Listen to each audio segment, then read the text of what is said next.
আসসালামু আলাইকুম আলিম 2026 পরীক্ষার্থী যারা রয়েছে তোমাদের জন্য নিয়ে আসলাম ফিকাহ দ্বিতীয় পত্র সাজেশন। ধারাবাহিকভাবে এর আগেও আমরা কয়েকটা বিষয় সাজেশন দিয়েছি। আসলে আমি যে বিষয়গুলি পড়াই সেই বিষয়ে সাজেশন দিচ্ছি, যে বিষয়গুলো আমি পড়াই না সেই বিষয়ে সাজেশন আমি যুক্ত মনে করি না, কারণ ওই বিষয় নিয়ে আমার গবেষণা কম।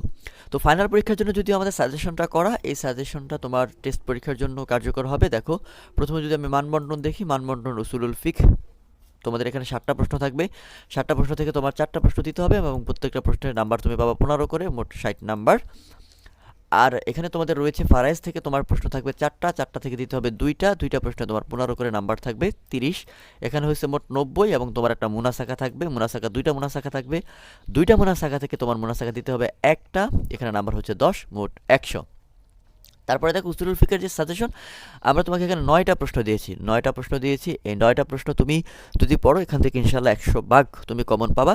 দেখো এখানে যে প্রশ্নগুলি রয়েছে সেগুলো আমি বললে হয়তো সময় নষ্ট হবে, তুমি একটা স্ক্রিনশট নিয়ে রেখে তুমি যে গাইড অথবা বই থেকে পড়বা সেখান থেকে তুমি মিলিয়ে দাগিয়ে পড়তে পারো। প্রথম প্রশ্নটা মামানা আল উসুলুস শরা বাইয়ান উসুলুস শরা ওয়াকাম হিয়া ওমা হিয়া, আরিফ আল আদা কদ রয়েছে, মাহুয়াল আম এবং এর হুকুম রয়েছে। তারপরে দেখো নিচে প্রশ্ন রয়েছে, মাহুয়াল আমর রয়েছে, আমর লুগাতান ওয়া ইস্তিলাহান, আবিধানিক পারিভাষিক সংজ্ঞা রয়েছে। এই প্রশ্নগুলি 9টা প্রশ্ন পড়বা, একটু স্ক্রিনশট করো, স্ক্রিনশট করে তারপরে দাগিয়ে পড়বা।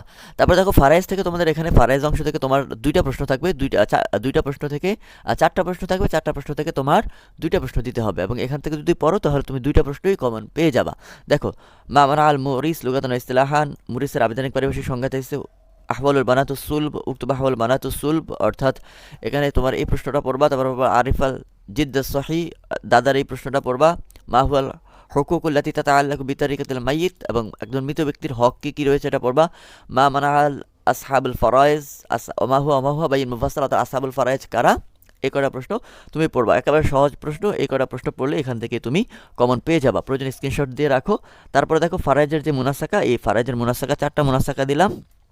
এই 4টা মুনাসাকা যদি তুমি সুন্দরভাবে করতে পারো, আশা করা যায় মুনাসাকা যদিও কমন আসে খুবই কম, কিন্তু এই 4টা মুনাসাকা যদি তুমি করতে পারো তাহলে আশা করা যাচ্ছে 4টা থেকে তুমি একটা ইনশাআল্লাহ কমন পেয়ে যাবা, 2টাও কমন পেতে পারো। আসলে দেখো এখানে মুনাসাকাগুলি রয়েছে, তুমি মুনাসাকাগুলি একটা স্ক্রিনশট করে রাখো, রেখে তোমাদের বইয়ের ভিতরে খুঁজে এই মুনাসাকাগুলি কোথায় আছে অথবা এই রিলেটেড মুনাসাকা কোথায় আছে সেগুলি তুমি দেখো, প্র্যাকটিস করো, তাহলেই তোমার হয়ে যাবে। এবং তুমি যদি মুনাসাকা করতে না পারো, পরীক্ষার যদি তোমার অল্প কিছুদিনও বাকি থাকে, আমাদের এই চ্যানেলে মুনাসাকা করার জন্য এলবাল ফারাজের সম্পূর্ণ একটা কোর্স রয়েছে, 1 থেকে 1.5 ঘন্টা সময় লাগবে পুরো কোর্সটা শেষ করতে, আমাদের চ্যানেল থেকে সেটাও দেখতে পারো।